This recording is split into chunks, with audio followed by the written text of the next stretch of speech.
Hello दोस्तों, आपका स्वागत करता हूं स्टॉक्स इन जॉन चैनल पे। आज हम बात करेंगे टाटा मोटर शेयर के बारे में।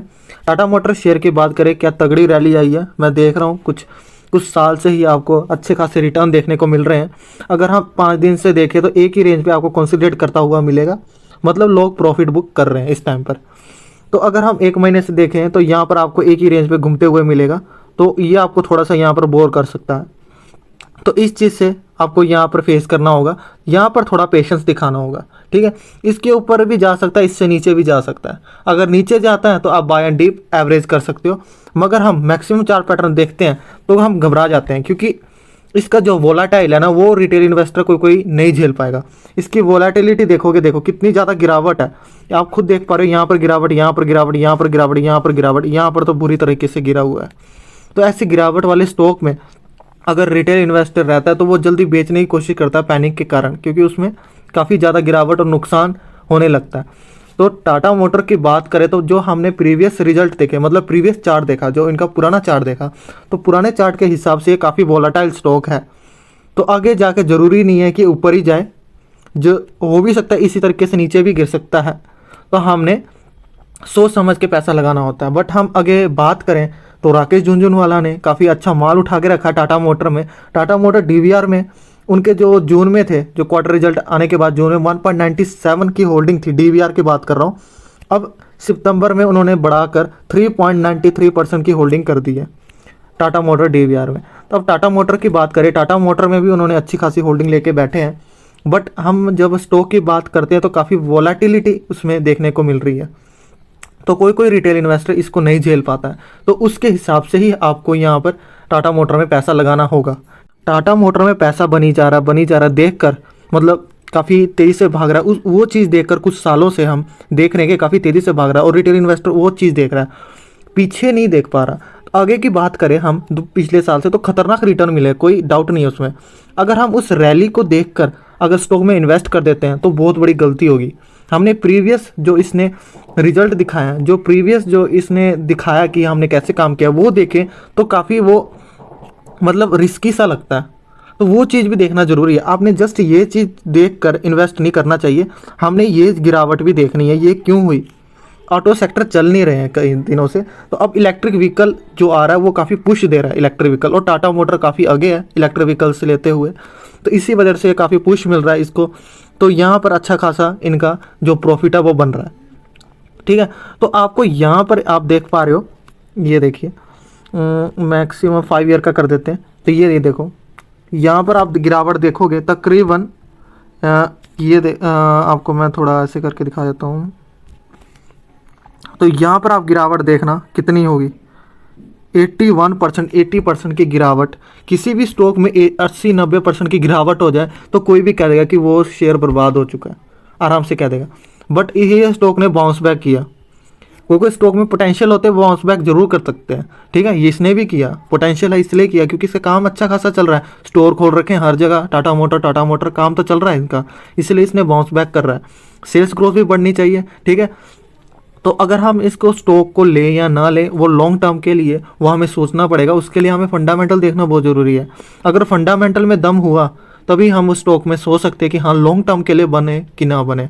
आप यहाँ पर देख पा रहे हो, यहाँ पर एक रेंज पकड़ी इसने, आप यहाँ पर एक ही रेंज पे अभी इस टाइम पर घूम रहा है।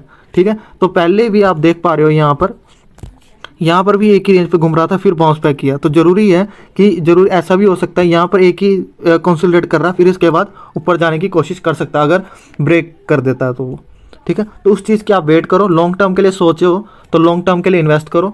मैं चार्ट पैटर्न देख के इतना कह सकता हूँ कि आप लिमिटेड अमाउंट ही लगाएं टाटा मोटर में। ठीक है, ऑटो सेक्टर में अगर इन्वेस्ट करना चाहते हो तो थोड़ा थोड़ा, जैसे टाटा मोटर में कर दिया, तो इसके इक्विपमेंट बनाने वाले, ठीक है, जैसे मदरसन सुमी है, मिंडा इंडस्ट्री है, इसमें भी पैसा ज़रूर लगाएं, क्योंकि ये इक्विपमेंट बनाने वाले हैं, इनको ही बेचते हैं सामान, तो उनका धंधा तो चलता ही रहेगा। इनका तो चलो चले ना चले, उनका धंधा जरूर चलेगा।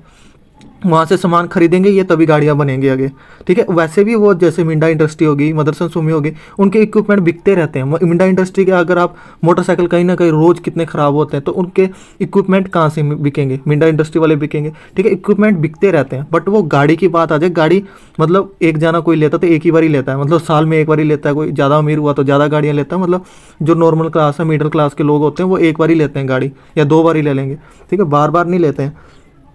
तो स्टॉक की बात करें, आपको एक ही रेंज पे अभी इस टाइम पर देखने को मिलेगा। 5 दिन से देखो, 5 दिन से देखो, अगर एक महीने से देखो तो आपको एक ही रेंज पे घूमते हुए मिलेगा। दिवाली में शायद मतलब ऊपर जाने के चांसेस है। दिवाली दशहरा में सेल्स ग्रोथ बढ़ जाती है इनकी, तो वहाँ पर थोड़ा ऊपर जाने के चांसेस हो सकते हैं, मगर मुझे लगता है वो सिर्फ थोड़ी देर के लिए रहेगा, फिर से वही कंसोलिडेट फेज में जा सकता है ये। तो स्टॉक की बात करें लॉन्ग टर्म के लिए, चार पैटर्न देखें तो हम मतलब मैं चार पैटर्न देख के सीधे ही मतलब कहूँगा कि लिमिटेड अमाउंट लगाना काफ़ी रिस्की सा स्टॉक लगता है मुझे चार पैटर्न देख के। तो बाकी तो हम फंडामेंटल देखें फिर ही पता लगेगा। तो फंडामेंटल की ओर बढ़ते हैं। तो फंडामेंटल के आगे बढ़ने से पहले अगर आप चैनल में न्यू आए हो तो सब्सक्राइब करके जरूर जाना, वीडियो को लाइक करना एंड शेयर करना। चलो आगे बढ़ते हैं। तो होल्डिंग की बात करें तो आप होल्डिंग देखोगे यहाँ पर प्रमोटर की 46% की होल्डिंग है। एफआई ने भी उठा रखा अच्छा खासा माल। डीआई ने अपनी होल्डिंग इंक्रीज कर रही है पिछले क्वार्टर रिजल्ट के बाद, तो अच्छी खासी होल्डिंग इनकी भी बढ़ी है। गवर्नमेंट की बात करें 0.15 है, पब्लिक की 26.80। तो अगर हम रिजर्व्स की बात करें तो रिजर्व्स आप देख पा रहे हो 2021 में, ये 2021 है, 54,481 है। और कर्जा आप देख पा रहे हो 1,42,000 मतलब 131 है, मतलब कर्जा काफ़ी ज़्यादा है आप देख पाओगे। जिस हिसाब से रिजर्व्स इनके कम हुए 2020 से अब तक देखें तो कर्जा इनका लगातार इंक्रीज कर रहा है, तो वो कर्जा काफ़ी अच्छा खासा लेके रखा है इन्होंने, ठीक है, जिस हिसाब से इनके रिजर्व्स हैं। तो ये नेगेटिव पॉइंट है।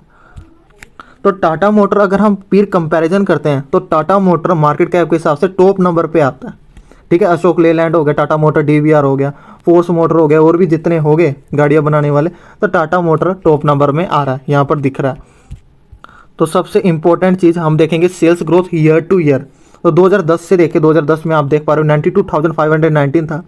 फिर इनकी जो सेल्स ग्रोथ है कहीं भी कम आपको नहीं दिखेगी, मतलब ईयर टू ईयर आप फोकस करोगे हमेशा बढ़ता हुआ ही दिखेगा, ठीक है। तो यहाँ पर 2017 में थोड़ी सी कमी होगी, कोई दिक्कत की बात नहीं है। फिर 2020 में कम हो गई, 2021 में भी थोड़ी कम हो गई। तो अभी भी आने वाले साल में 2084 मतलब थोड़ा इंक्रीज हो रहा है, यहाँ पर आप देख पा रहे हो। तो यहाँ पर काफ़ी इंक्रीमेंट होने लगा अगले साल तक, तो अच्छी खासी सेल्स ग्रोथ हो जाएगी। तो ऑपरेटिंग प्रॉफिट की बात करें तो ऑपरेटिंग प्रॉफिट आप देख पा रहे हो 6,309 था, फिर 16, 22, 24, 34, 39, 38, मतलब एक कंसिस्टेंटली ग्रोथ आपको नहीं दिखेगी इसमें, ऊपर नीचे हो रहा है। यहाँ पर देख लो कहाँ 39 था, 39 के बाद अगले हम 2017 में आ जाए तो 29 हो गया, ठीक है। तो आपको कंसिस्टेंटली ग्रोथ ऑपरेटिंग प्रॉफिट में नहीं दिखेगी। और अब ये 32,287 मतलब एक ही रेंज पे घूम रहा है, मतलब यहाँ पर 17 आ गया 2020 में आप देख पा रहे हो, फिर 2019 में 24 हो गया, मतलब कंसिस्टेंटली आपको ग्रोथ कहीं नहीं दिखेगी, मतलब ऊपर नीचे हो रहा है। देखो 2014 में 34 था, अब 2021 में देखो 32 हो गया, मतलब ऑपरेटिंग प्रॉफिट सेम ही रेंज पे घूम रहा है, ऊपर ग्रोथ नहीं दिखा रहा। तो नेट प्रॉफिट की बात करें तो नेट प्रॉफिट आप देखोगे 2,571 था, अब ये देखो यहाँ पर कोई मतलब रेगुलरली इंक्रीज नहीं हो रहा नेट प्रॉफिट। यहाँ पर कम हो गया, फिर इंक्रीज हो गया, फिर यहाँ पर कम हो गया, फिर यहाँ पर कम हो गया, ठीक है। तो यहाँ पर अब तो फिर नेगेटिव में ही चला गया पूरा ही, ठीक है, काफ़ी लॉस हो गया, मतलब नेगेटिव में ही चला गया। जो आने वाला साल है 2022 तक, वो भी आपको नेगेटिव में अभी तक शो करेगा, नेगेटिव 9,464 अभी वो शो कर रहा है। तो 2022 में भी चांसेस है कि इसके जो नेगेटिव में ही प्रॉफिट जा सकते हैं। तो ऑल ओवर इस कंपनी के बारे में कहूँ तो कंपनी चलो ठीक है, अगर आप ऑटो सेक्टर में इन्वेस्ट करना चाहते हो तो ऑटो सेक्टर में काफ़ी आपको मिल जाएंगे। बजाज ऑटो भी है, काफ़ी फंडामेंटल वेल स्ट्रॉन्ग है और काफ़ी बढ़िया लगता है मुझे। मिंडा इंडस्ट्री इक्विपमेंट बनाती है, चलो वो अलग बात है।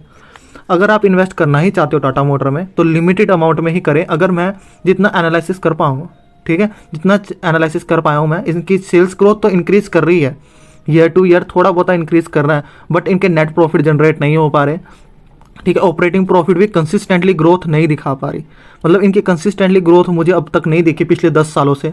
और इनका चार्ट पैटर्न काफ़ी वोलाटाइल है, ठीक है, कोई रिटेल इन्वेस्टर ये नहीं झेल पाते, मतलब 40-50% आराम से गिर रहा है, 80% भी गिर रहा है, 30% भी आराम से गिर सकता है, तो गिरने में गिर सकता है। तो दोस्तों वो देख कर आप इन्वेस्ट कर सकते हो ज़रूर। लिमिटेड अमाउंट में। मुझे लगता है कि शायद इसमें चांसेस है कि बहुत आगे जा सकता है, 1000 भी जा सकता है, 2000 भी जा सकता है, जाने के चांसेस है।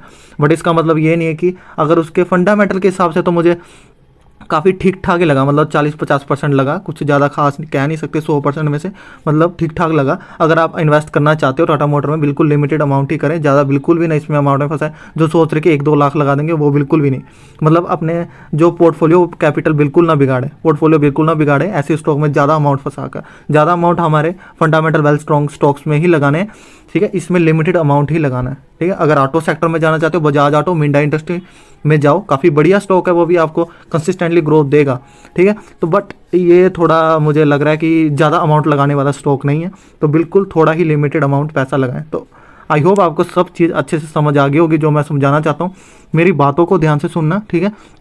थोड़ा वीडियो टेढ़ी मेढ़ी हो सकती है, कोई दिक्कत की बात नहीं है, बट आप मेरी बातों को ध्यान से सुनना जो मैं बताना चाहता हूँ। तो टाटा मोटर ऑल ओवर ठीक ठाक, आप इन्वेस्ट करना चाहते हैं बिल्कुल limited amount for long term, long term के लिए इन्वेस्ट करें, क्योंकि शॉर्ट टर्म की कोई चीज़ गारंटीड नहीं है, ठीक है। तो ये जाने के चांसेस बहुत मतलब है, बहुत ज़्यादा चांसेस है, क्योंकि इलेक्ट्रिक व्हीकल आ रहा है इन फ्यूचर, ये बहुत आगे जा भी सकता है, तो इसलिए इन्वेस्ट करना भी ज़रूरी है इसमें, तो थोड़ा ज़रूर करना। तो thank you so much all over. तो अगर आपको वीडियो अच्छी लगी हो तो शेयर करना, सब्सक्राइब करना। Thank you so much.